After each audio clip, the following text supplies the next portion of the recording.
Hello and welcome to Vendor Trash. Is the title a reference to my opinions, my drawing skills, or both? That's for you to decide. With the Legion Remix having happened relatively recently, I had cause to revisit some of the class halls. Granted, there was considerably less reason to spend time there than during Legion proper, and a lot of what they provided was stripped away for the experience. But it did get me reminiscing. Class halls, as a general concept, were pretty well beloved, and even to this day, there's no shortage of players wishing for them to become relevant again. I certainly enjoyed them myself, and they offered a lot of variety to your downtime. After all, you had 12 different places to AFK at instead of the usual one. There's an obvious comparison to make to the similar concept that garrisons provided. Both were special places other than the capitals that you were expected to spend lots of time in, and which contained mission boards and followers. But whereas there were only 2 garrisons that completely isolated players, there were far more class halls that at least kept players alongside other players of their given class. And frankly, it was far more permissible to lessen our time spent in Dalaran, since it was just a slightly larger and up-res version of an already used capital city. All in all, class halls were a tremendous success. That being said, I don't think many players would consider them equal in quality. So, this week we're going to take the easy route again and do a ranking video. The criteria are ultimately whatever I feel like, but in general, I favor halls that feel special, are integrated into the world, represent a broad swath of races, and if possible, have a coziness factor. And right out of the bat, I have to mention the not applicable rank that goes to evokers, for the very obvious reason of them not having a class hall. Completely understandable, of course, the class wasn't added until Dragonflight, and is currently the only class added post-Legion, which feels really weird for me to say out loud. Anyway, it hardly seems worth the effort to create a class hall for them when the things hadn't been relevant in years. That being said, if we were to give them a class hall, I imagine it would be one of the creches on the Forbidden Reach, most likely the War Creche located in the center of the island. If I recall correctly, this is even where new evoker characters spawn in at. Of course, this somewhat conflates the race and the class, but that was always an issue with them, and really, no other location is remotely as sensible for evokers to use. Number 12. Moving on to the actual class halls, we have what I have to consider to easily be the worst of them all, the Hall of Shadows for rogues. Like, they were literally shoved into the sewers. I get that the sewers are kind of fitting for an organization operating from the shadows, out of sight yet close at hand, but also, it's the sewers. It's not even a new area, though there are a few rooms present that weren't in the Wrath of the Lich King version of Dalaran's underbelly. There's the less poopy Chamber of Shadows, where most of the class champions hang out at. There's the Uncrowned Vault, where Noggenfogger lounges about, and the Artifact Altar is located. And there's the Den of Thieves, where you have the training dummies, a bunch of class trainers, and Kelsey Steelspark and Master Apothecary Farinell. The mission board is pretty centrally located, but the hall itself isn't super convenient to traverse, simply because of the water cutting through the middle that you can only cross at one point unless you go swimming. Notably, other than the Tunnel of Woe sewer pipe leading out of the city, there are 3 ways to get in. There's a general goods shop located near the fishing fountain with an actual tunnel you run through, and then there are 2 places where you essentially port in by clicking knockers: the blacksmithing shop and the wine and cheese shop. All 3 require you to present your uncrowned insignia to an NPC first, which I kind of assume is still the case, so that's just always sitting in your bags. And the latter 2 also have knockers inside the hall itself to bring you back. They're convenient, but kind of boring. I prefer the actual, tangible tunnel. Also, the very existence of this class hall kind of screwed over the other 11 classes at the time, because it meant they didn't have access to this half of the underbelly in the new Dalaran. Anyway, by far the most requested alternative to the Hall of Shadows was Ravenholt Manor, located in Hillsbrad Foothills. Very League of Shadows from Batman. I mean, Jorik Ravenholt is the leader of the Uncrowned, so it'd make perfect sense. I think Rathian burned the place down during Cataclysm or something, but just rebuild it? They would have probably wanted to anyway for visual polish. A real misstep, in my opinion. Number 11. I will always appreciate the monk class hall Temple of the Five Dawns on the Wandering Isle for simply giving us a way to run around the Wandering Isle again, as it was previously only accessible to new Pandaren characters. Though, thankfully, as of 11.2.7 and the Pandaren Heritage Armor questline, you can now visit the Isle via the hot air balloons in Stormwind and Orgrimmar, regardless of your class or your race. Awesome! But as a class hall, I must say it fails at the fundamental level because it's conflating monk with Pandaren. And look, I know those two are always going to be strongly associated with one another, but leaning into the exclusion of other races as monks was not the way to go. I mean, it's not a consideration for this ranking, but look at the absolute nobodies we got for non-Pandaren monk followers.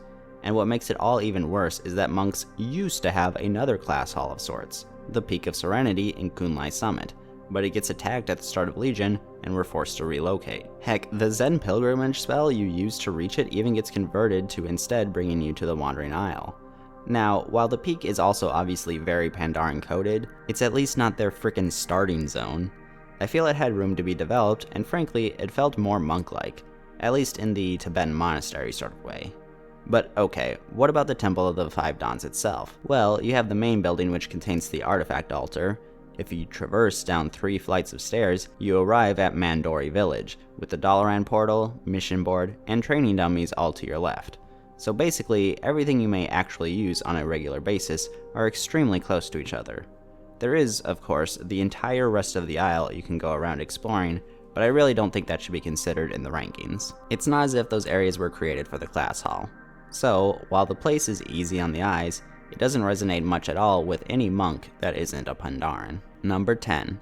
The warrior class hall of Skyhold is essentially located in the Halls of Valor, Odin's personal chunk of Ulduar in the sky that, as far as gameplay is concerned, may as well be its own pocket dimension. And visually, it's pretty dang cool here. Well, warm, rather. It's a very soothing color palette. It is accessed by an extra action button that shows up in one spot in each of the Broken Isle zones, plus Dalaran, which you use to literally jump up a bajillion miles, and is completely instanced, which it loses some points for. But the other major problem with Skyhold is that it feels way too similar to the front section of the Halls of Valor dungeon, which makes it a lot less unique than it could be. I originally thought it was meant to be the exact same space, and just for some reason didn't actually match up. But no, they're different, just similar enough to leave you kind of confused. Odin clearly loves his banquet halls, and for them to be shaped exactly the same. The mission board, as well as the fast travel system to each of the Broken Isle zones, is located in the small north loop of the central ring. The artifact altar is located on the left branch, and the training dummies and some sort of arena minigame are on the right branch. It's kind of subtle, but you don't actually have a lot of freedom with where you can go here. Another criticism also levied at Skyhold is that Blizz kind of forced a new class identity on warriors as these Valhalla-oriented gladiators with Odin and the Vrykul as their leadership, which is great for some players, but clearly isn't what all warriors signed up for. A commonly brought up alternative was Frey Island, located off the coast of the Northern Barrens, where I believe some vanilla warrior class quests sent them.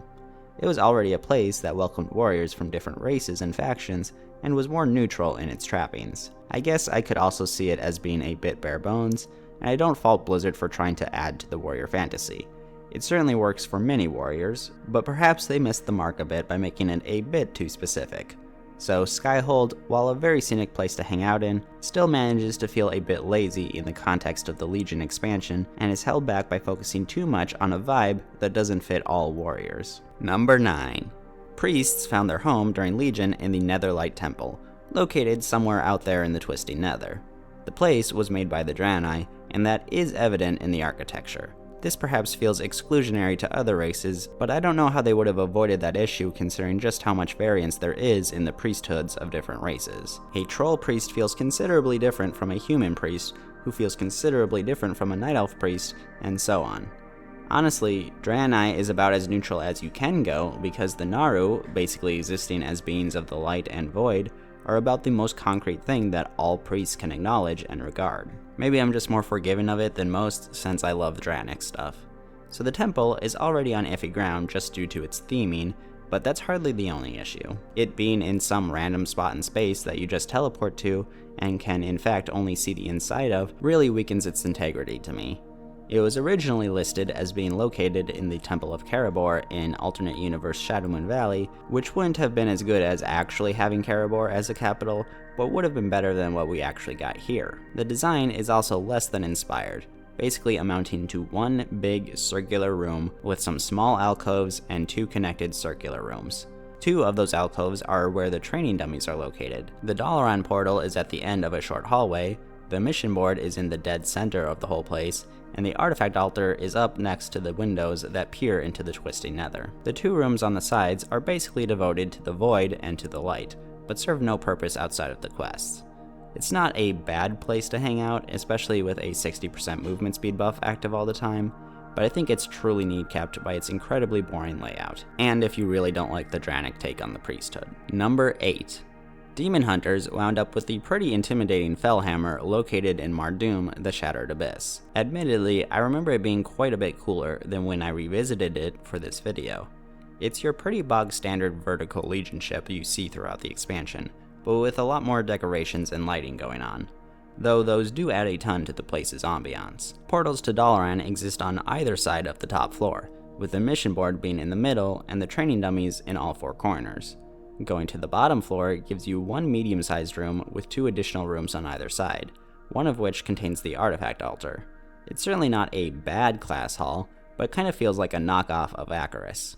Edgy hero class seizes control of an aerial ship that used to serve their enemies. Granted, the Necropolis sort of just came with Death Knights when they defected, and Demon Hunters seized theirs, but the basic concept is the same. Worst of all, what I thought was one of the Sanctum's most redeeming qualities, that it enabled you to go back to Mardoom, turns out to not actually be true.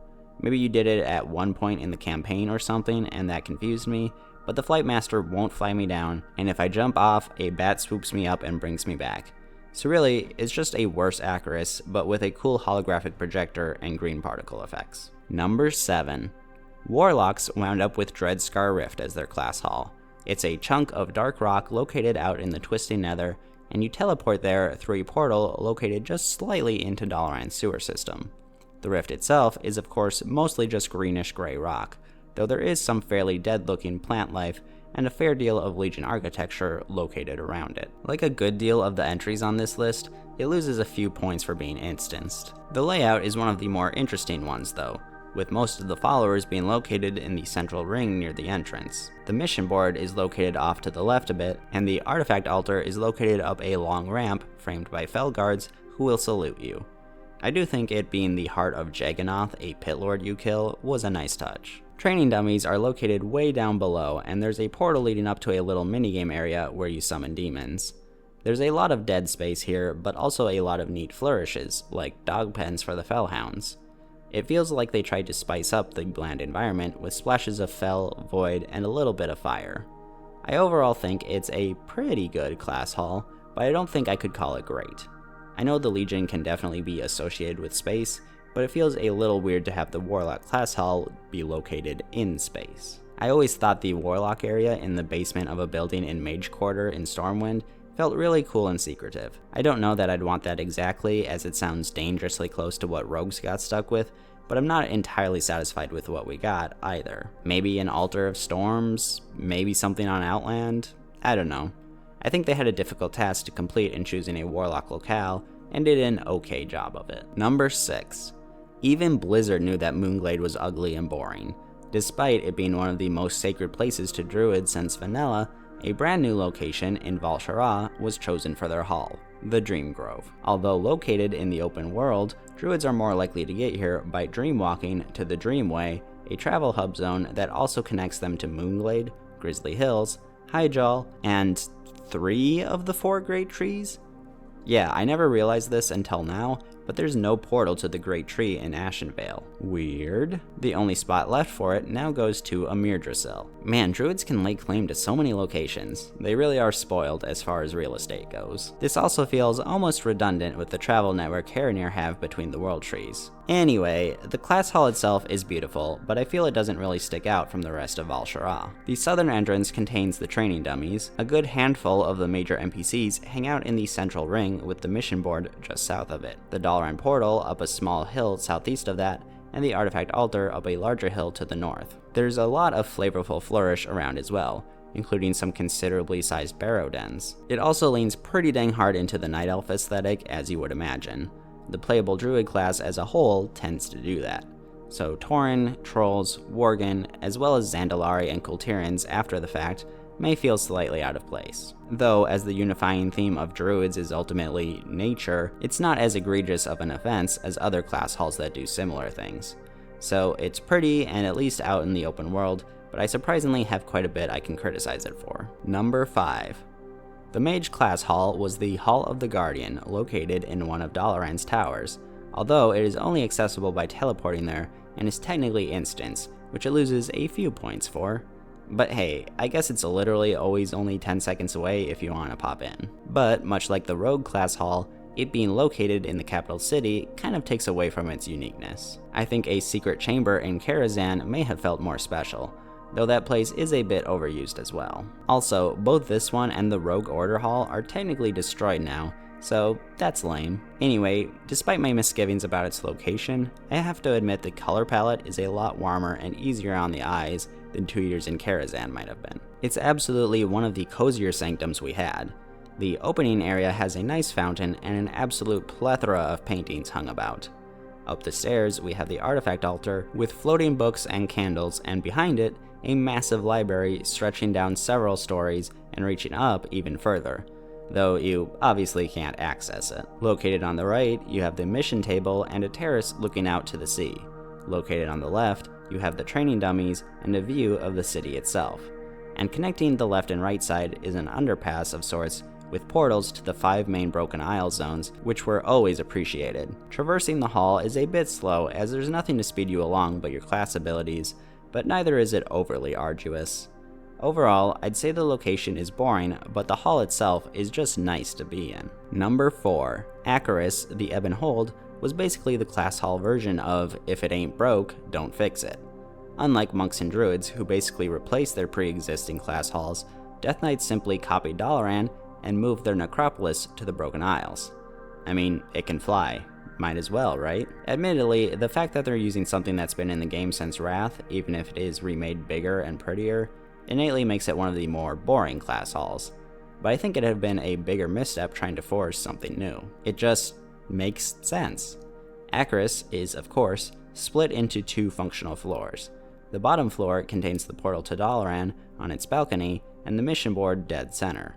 The top floor contains training dummies in the middle, the artifact altar way in back, and rune forges on either side.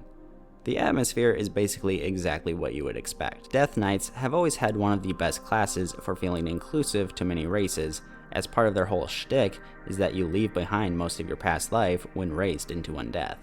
They are a unified military force, so their design is basically Scourge adjacent. I will say that I love if non-Death Knights try to fly into the hold, that they get escorted all the way back to Dalaran. That's probably the most severe punishment for trespassing that any of the sanctums employ, and it's hilarious. Not much else to say. It wasn't the most exciting reveal back in the day, but it's just a really good location asset that they were smart to reuse. Number 3. Look, I personally don't find a lot of enjoyment out of the Hunter class hall, Trueshot Lodge, located in High Mountain. But I know that a lot of people do, and based on my own criteria, it does just about everything right. And I don't exactly hate it or anything, it's just, it feels cold. It's literally up in the snowy mountains. And I know a lot of players state that it makes them feel cozy and warm like they're in a hunting lodge. But I don't see it. There needs to be a source of heat for there to be warmth, and I don't see any fires going inside the lodge, which, mind you, has 2 gaping open entrances. Even the color palette feels kind of cold. But I can find a lot to appreciate about the place. Despite being located in High Mountain, it doesn't feel overly Tauren-coded, and despite the majority of buildings being Night Elven, it doesn't feel overly Night Elf-coded. Maybe it's the dozens of trophies mounted on the walls. The place somehow manages to feel very inclusive of different hunter races while still feeling very cohesive. Maybe the concept of a hunter is just broad enough to do that. The main hall has the artifact forge front and center, the mission board off to the right, and the Dalaran portal a short run up to the 2nd floor. Training dummies are located just outside, and there are a lot of cool little nooks to explore here, including this ice cave with a magically trapped Drogbar named Ogdrul that still has no function or story to him to this day, even though he has Rockdalar on his back.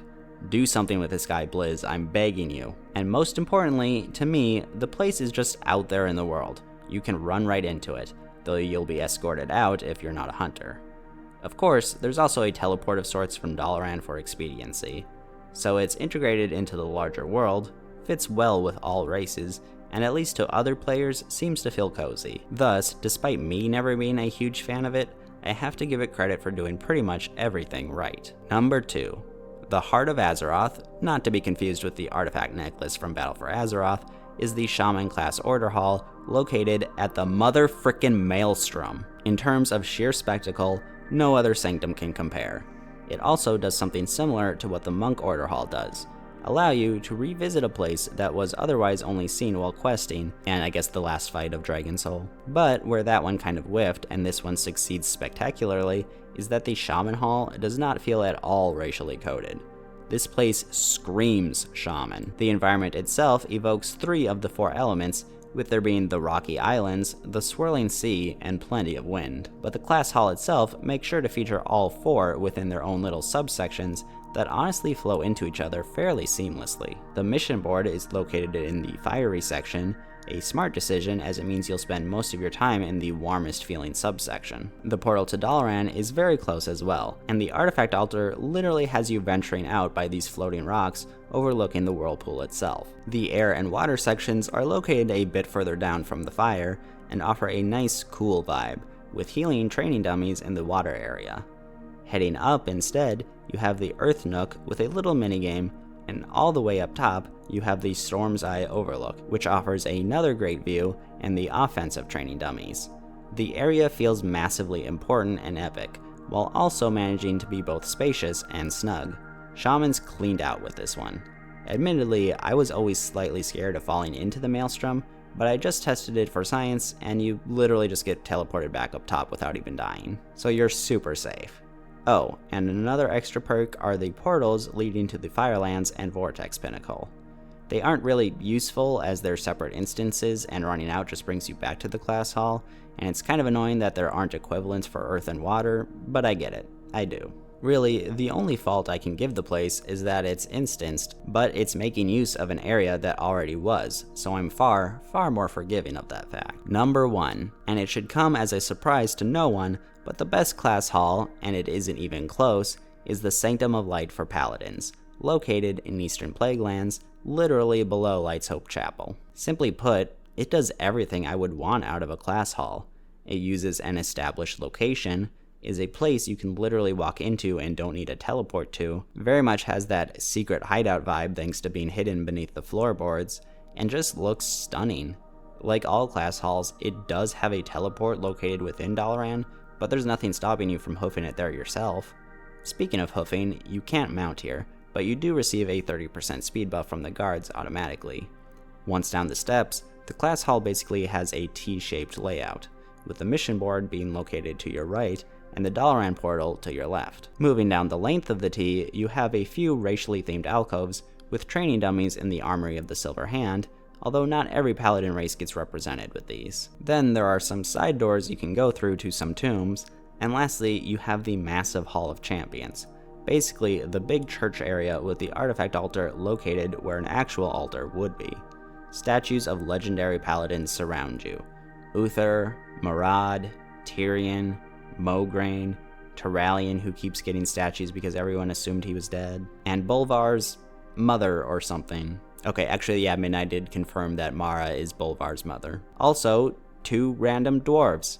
Anyway, the hall is gorgeous with yellow stained glass windows, a ton of vines growing on the pillars, and light shining in on the altar, despite it being underground.